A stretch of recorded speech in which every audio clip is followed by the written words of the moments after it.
Does it sometimes feel like the world is moving at a different pace these days?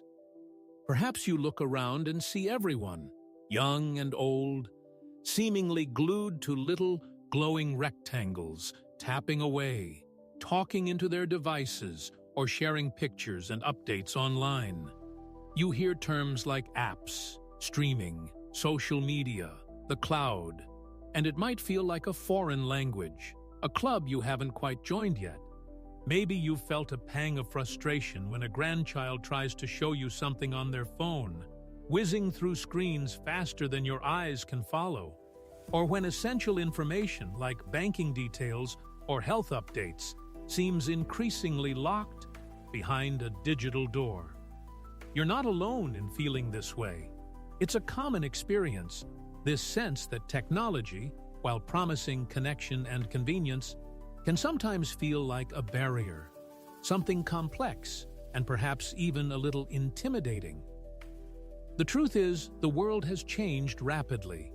The ways we connect with loved ones, access information, manage our daily lives, and even entertain ourselves have become deeply intertwined with technology. Smartphones are no longer just phones. They are miniature computers, cameras, navigation tools, libraries, and windows to the world. The internet isn't just a novelty, it's a vast repository of knowledge, a marketplace, a communication hub, and a source of endless discovery. And platforms often called social media, like Facebook or others, have become virtual gathering places where families share news, friends reconnect, and communities form around shared interests.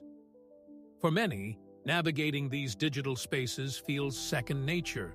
But if you didn't grow up with this technology constantly evolving around you, taking the first steps can feel daunting. It's perfectly understandable if you feel a sense of hesitation, perhaps even a touch of anxiety, about diving in. Let's acknowledge those feelings honestly. Maybe you worry about security. Who sees your information? Are these online spaces safe? Perhaps you're concerned about the cost, not just of the devices themselves, but of the internet service required. Maybe the sheer number of options and features feels overwhelming. Where do you even begin? Perhaps you've tried before, maybe with a well-meaning but impatient teacher, and felt discouraged, thinking, "This just isn't for me." There might be physical considerations too. Smaller screens can be hard on the eyes, tiny keyboards tricky for fingers that aren't as nimble as they once were, and the fast pace of changing interfaces can be confusing. You might also feel a sense of privacy being eroded, a discomfort with sharing personal details online, or simply a preference for the tangible face-to-face interactions you've always known. These are all valid concerns, shared by many people navigating this technological shift later in life. It's not about a lack of intelligence or willingness. It's about adapting to a profoundly different way of interacting with the world, one that requires learning new skills and a new kind of literacy. But here's the encouraging part. Despite these hurdles, learning to use these tools is not only possible, it can be incredibly rewarding, opening up avenues for connection, convenience, and engagement that might currently feel out of reach. Imagine being able to easily video call your grandchildren who live far away, seeing their faces light up as they tell you about their day, not just hearing their voices over a crackly phone line. Picture yourself quickly looking up information about a health condition, finding local community events, revisiting old hobbies through online groups, or simply reading the news from various sources whenever you wish. Think about the convenience of managing appointments, banking, or even ordering groceries from the comfort of your home, especially on days when getting out and about feels like a challenge. Technology, when approached patiently and purposefully, isn't an adversary. It's a potential ally, a set of tools that can genuinely enhance your independence, keep your mind active, and significantly reduce feelings of isolation. It's about harnessing these advancements to serve your needs, on your terms, at your pace. This journey we're embarking on together isn't about becoming a tech wizard overnight. It's not about keeping up with every fleeting trend or mastering every single app available. It's about identifying what you want to achieve. Perhaps it's simply staying in better touch with family, or maybe it's pursuing a long-held interest online, or perhaps it's just feeling more comfortable and less excluded from the digital world. Our goal is to demystify these tools, breaking down the learning process into manageable steps. We'll explore the fundamentals in a way that makes sense, addressing those common concerns and frustrations head-on.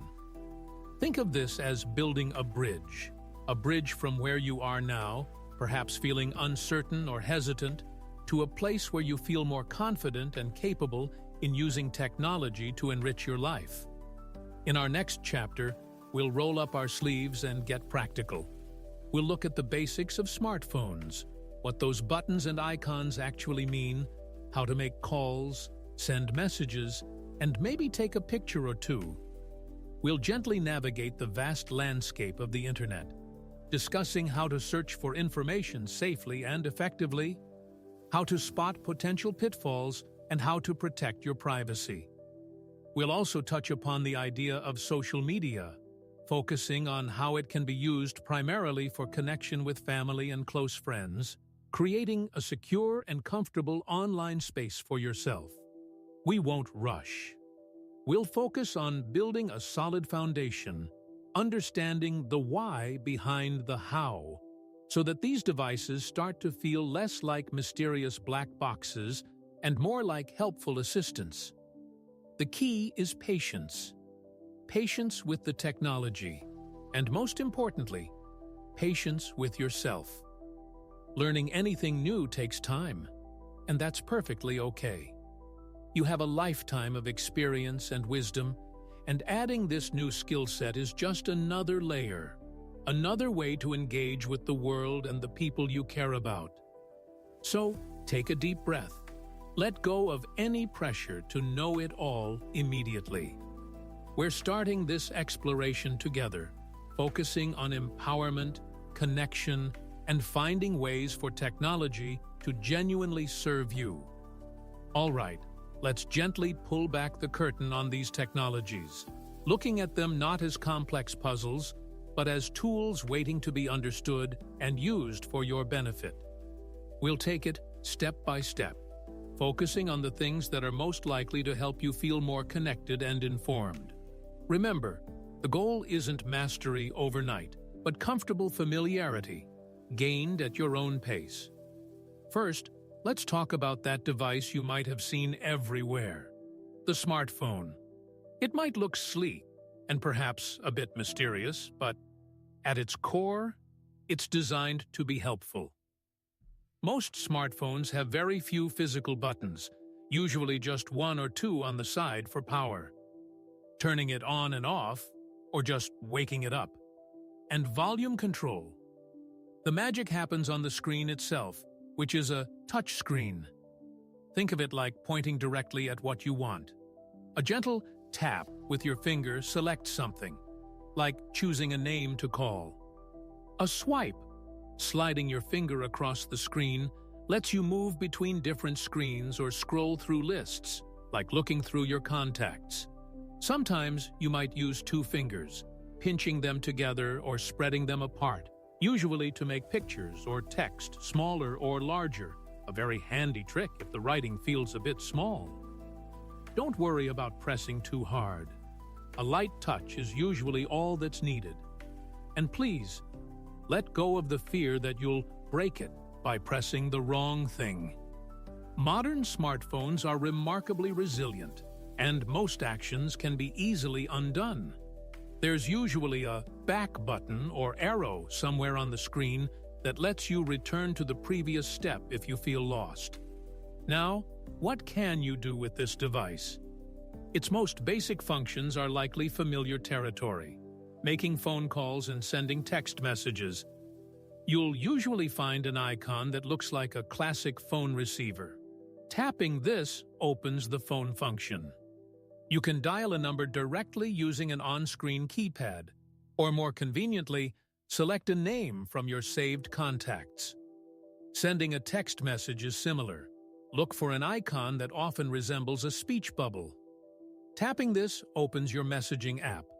You can choose a contact, type a short message using the on-screen keyboard, which pops up automatically, and hit Send. These messages are quick, quiet ways to check in, send a reminder, or share a brief thought. Don't worry if the keyboard seems small at first. We'll talk about making text larger later. And don't be intimidated by apps. That's just the word for the different programs or tools on the phone. The phone function is an app. The messaging function is an app, and often there's a camera app, usually an icon looking like a camera, which lets you take pictures or short videos with surprising ease. Think of apps as different rooms in a house, each serving a specific purpose. You don't need to visit every room, just the ones that are useful to you. We often hear concerns about battery life. Will it run out quickly? Modern phone batteries are quite good, but yes, they need charging, usually daily. Getting into a routine, perhaps plugging it in beside your bed each night, makes this simple. Let's consider Margaret, a lovely lady in her late 70s who received a smartphone from her children. Initially, it sat in its box for weeks. She confessed, "I'm terrified I'll press the wrong button and send my bank details to a stranger." Her son patiently sat with her, not showing her everything, but just focusing on the phone app and the camera. He helped her save family numbers as favorites. The first time she successfully called her daughter just by tapping her picture on the screen, her delight was palpable. Then, she discovered the camera. Visiting her garden, she started taking pictures of her prize-winning roses, something she couldn't easily do before. Soon, she was texting these photos to her family, sharing small moments of beauty. She didn't need to know how email worked on the phone or what Bluetooth was. She learned the functions that brought her joy and connection, making calls easily and sharing her garden. That's the key. Focus on what you want to do. Next up is the Internet, that vast, invisible network connecting computers and devices worldwide. Think of it like an enormous, constantly updated library and communication center combined. You typically access it on your smartphone or computer using Wi-Fi, a wireless connection in your home or public places like libraries, or on a smartphone through mobile data, which uses the phone network, often part of your phone plan. To explore the Internet, you use a program called a web browser. Common ones are called Chrome, Safari, or Edge. Opening the browser usually shows you a search bar. You can type in the address of a specific website if you know it, like the website for your local library or bank. Or, more commonly, you can type keywords into a search engine like Google to find information. For example, typing gardening tips for tomatoes or local history museum hours will bring up a list of relevant websites. Now, safety is paramount online. Just like you wouldn't give personal information to a stranger on the street, you need to be cautious online. How can you tell if a website is secure? Especially if you're doing something like online banking or shopping. Look at the address bar at the top of your browser. Secure websites usually start with HTTPS, the S stands for secure, and often display a small padlock icon nearby. Avoid sharing sensitive information like passwords, bank details, or your full address on sites that don't have these indicators. Be wary of emails or messages that seem too good to be true, claiming you've won a lottery you never entered, or demanding urgent action regarding an account. These are often phishing scams trying to trick you into revealing information. If in doubt, don't click any links in suspicious messages. Contact the company directly through a known phone number or website instead. Passwords are like keys to your online accounts. Make them strong, a mix of letters, numbers, maybe a symbol, and unique for important sites like banking. Don't use easily guessed things like password 1223 or your pet's name. It might seem like a hassle, but it's a crucial layer of protection. Consider Arthur, a retired history teacher who developed a passion for genealogy. He heard about online archives and census records, but was nervous about navigating the web. He started simply using Google to search for UK census records online. He learned to look for official government sites or well-known genealogy platforms. Initially, he almost clicked on a flashy ad promising instant access to his entire family tree for a small fee. But he remembered the advice about being wary of things that sound too easy. He stuck to reputable sources, patiently learning how to refine his searches. John Smith B., 1880 London, rather than just John Smith. Over time, he uncovered fascinating details about his ancestors, connecting with distant relatives through dedicated forums. He learned to bookmark useful sites and ignore the distracting clutter, focusing his online time productively. The internet became his portal to the past, a tool for deep, meaningful research, all because he approached it cautiously and purposefully. He found immense satisfaction in accessing information that would have been impossible to gather just a few decades ago. Finally, let's touch upon social media, platforms like Facebook being the most common example, especially for connecting with family. The name can sound intimidating, but think of it simply as a shared online space where people you know can post updates, photos, and messages. For many, its primary value lies in bridging distances. If your children or grandchildren live far away, social media can offer a window into their daily lives. Seeing photos of a birthday party, a holiday trip, or just a funny moment with the dog. The key here, and this is crucial, is managing your privacy. When setting up an account, which usually requires patient help the first time, you can almost always adjust settings so that only people you approve as friends can see what you post. Be very selective about who you accept friend requests from. Stick to people you actually know and trust. Think carefully before posting sensitive personal information like your exact address, phone number, or specific dates when you'll be away from home. Imagine it like your living room. You decide who you invite in. On Facebook, for instance, you can create posts, short text updates or photos that your approved friends can see and comment on. You can also see their posts in your newsfeed. Perhaps even more useful is the private messaging feature, which works like enhanced email or text messaging, allowing one-on-one or small group conversations within the platform, often used for sharing photos or coordinating plans. Many families create private groups, invitation-only spaces where only family members can share news and pictures, offering a more contained and secure environment. Remember Eleanor? She was very worried about everyone seeing her business. Her daughter helped her create a Facebook profile with maximum privacy settings, connecting her only with her children and grandchildren. Now, Eleanor delights in seeing daily photos of her grandkids' activities and sharing pictures of her baking. She never posts publicly, only within her small family circle, and uses the private message feature to chat directly with her daughter. It's become a source of daily connection, reducing her feelings of distance without compromising her sense of privacy. She uses it on her terms for her specific purpose: family connection. Across all these technologies, smartphones, the internet, social media, remember the power of accessibility features.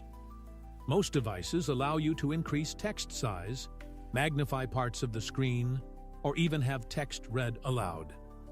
Voice commands are also incredibly helpful. You can often tell your phone, "Call Sarah," or "What is the weather like today?" without touching the screen. Explore the Settings menu, often represented by a gear icon, usually under sections labeled Accessibility or Display. Don't feel pressured to learn everything at once. Maybe this week, just focus on sending a text message. Next week, practice taking a photo. The week after, try a simple internet search for something you're interested in. Learning takes repetition and patience. Seek out help from trusted sources, a patient family member, a local library workshop, or senior center classes specifically designed for beginners. Going at your own pace, focusing on what you want to achieve, is the surest path to feeling comfortable and confident.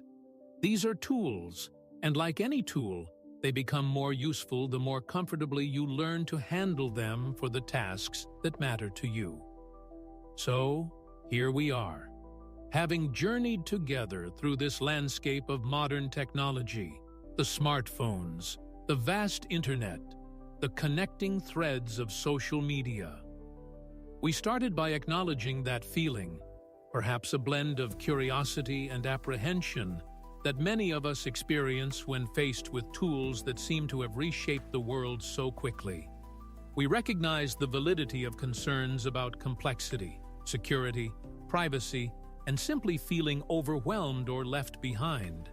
But we also held on to the promise these technologies offer, the promise of deeper connection, easier access to information, greater convenience, and enhanced independence. Our exploration wasn't about becoming technical experts, but about finding ways to make these tools serve you, enhancing your life on your own terms. In our practical journey, we gently demystified the smartphone, that little device that holds so much potential. We touched upon the basics, the touch screen, the simple gestures of tapping and swiping, the core functions like making calls, sending text messages, and even capturing moments with the built-in camera. We talked about apps simply being different tools for different jobs, and the importance of focusing only on the ones that meet your needs, like staying in touch with family or taking pictures of things you love. Remember Margaret and her roses? Her story reminds us that the value lies not in mastering every feature, but in finding those specific functions that bring joy and connection. We also acknowledged the practicalities, like establishing a simple charging routine so the device is ready when you need it. The key takeaway is that the smartphone, approached patiently, can become a comfortable and familiar tool, not a source of anxiety. It's about reclaiming control, making the technology work for your purposes, whether that's a quick call, a shared photo, or looking up a simple piece of information. Then we ventured into the seemingly boundless realm of the internet. We pictured it as a colossal library and communication hub, accessed through browsers like Chrome or Safari. We discussed the power of search engines like Google to find information on almost any topic imaginable, from health queries to local events or exploring hobbies, much like Arthur did with his genealogy research. But crucially, we emphasized the importance of navigating this space safely. We learned to look for those signs of a secure connection, the HTTPS, SOS, and the little padlock icon, especially when dealing with sensitive information like banking. We highlighted the need to be vigilant against those deceptive emails or messages, the phishing scams, urging caution and advising direct contact with companies if something seems suspicious. And we underscored the importance of strong, unique passwords as essential keys to protecting your online presence. The internet holds incredible resources, but like venturing into any vast new place, doing so with awareness and common sense is paramount. It's about harnessing its power for knowledge and connection while safeguarding your personal information. We also touched upon social media, particularly platforms like Facebook, framing them not as frivolous distractions, but as potential bridges across distances, especially for family connections. We stressed the absolute importance of managing your privacy settings, ensuring that you control who sees your updates and photos. Remember Eleanor, who used Facebook simply to see her grandchildren's pictures and share her baking within a secure, private family circle. Her experience shows that you can engage selectively, using these platforms primarily as tools for maintaining close relationships, without feeling exposed to the wider world. Selecting your friends carefully, thinking before you post personal details, and perhaps utilizing private messaging or family groups are all ways to harness the connective power of social media while maintaining your comfort and security. It's about tailoring the tool to fit your needs, using it as a window to connect with loved ones near and far, sharing moments and staying involved in their lives in ways that might otherwise be difficult. Throughout this discussion, we've emphasized the power of patience and personalization. Learning these new skills takes time, and frustration is a normal part of any learning process. Be kind to yourself. Celebrate the small victories. The first successful video call, finding that piece of information online, sharing a photo that makes someone smile. Remember the accessibility features built into most devices, the ability to increase text size, magnify the screen, use voice commands, designed specifically to make technology easier to use for everyone. Don't hesitate to seek help from trusted sources, whether it's a patient family member, a friend, or structured classes at a local library or senior center. You don't have to learn everything all at once. Focus on what matters most to you right now. Is it connecting with family, pursuing a hobby, managing practical tasks online? Let your personal goals guide your learning journey. Now let's take a step back and reflect on the bigger picture. Embracing these technologies isn't about fundamentally changing who you are. You bring a lifetime of wisdom, experience, and perspective that is invaluable. Learning to use a smartphone or navigate the internet doesn't diminish that.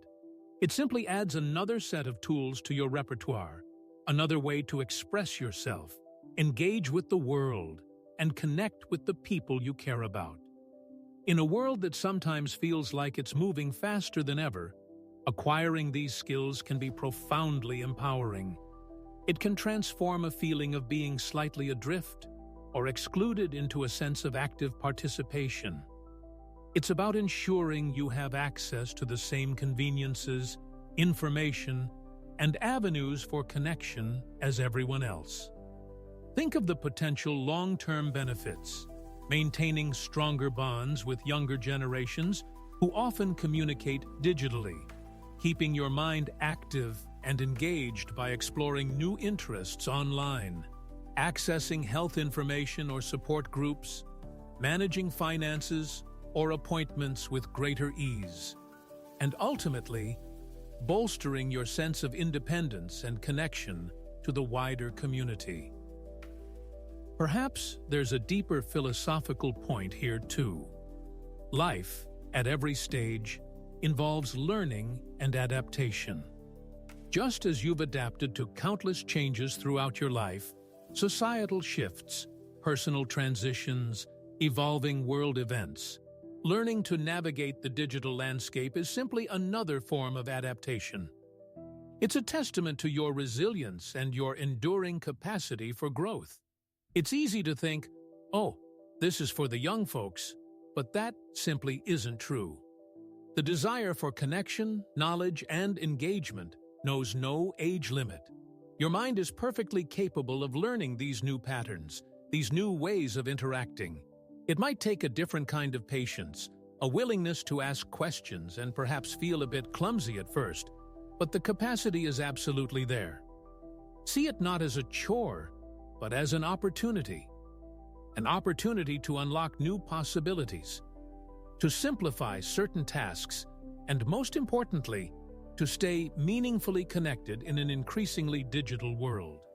So, let this be a message of profound encouragement.